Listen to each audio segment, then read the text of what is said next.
Welcome to B N voice of nation. Sangareddy జిల్లా పటాన్చెరు నియోజకవర్గం గణేష్ గడ్డ సిద్ధి గణపతిని దర్శించుకున్న యాదాద్రి భువనగిరి కలెక్టర్ హనుమంతరావు అనంతరం దీపారాధన చేశారు.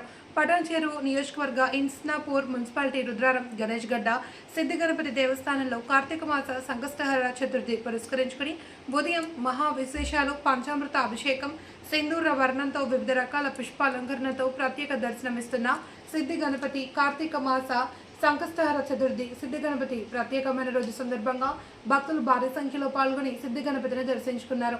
ఈ కార్యక్రమానికి ముఖ్య అతిథిగా యాదాద్రి భువనగిరి కలెక్టర్ హనుమంతరావు విచ్చేసి సిద్ధి గణపతిని శివయ్యని దర్శించుకుని ప్రత్యేక పూజలు నిర్వహించిన ఆలయ అర్చకులు అనంతరం కార్తీక మాస దీపారాధన చేశారు. నిత్యాన్నదానంలో కార్యక్రమంలో పాల్గొన్న భక్తులు సంఖ్యలో పాల్గొన్నారు. కార్యక్రమంలో పాలక మండలి చైర్మన్ హరిప్రసాద్ రెడ్డి, కమిటీ సభ్యులు, ఆలయ సిబ్బంది, అర్చకులు, భక్తులు తదితరులు పాల్గొన్నారు.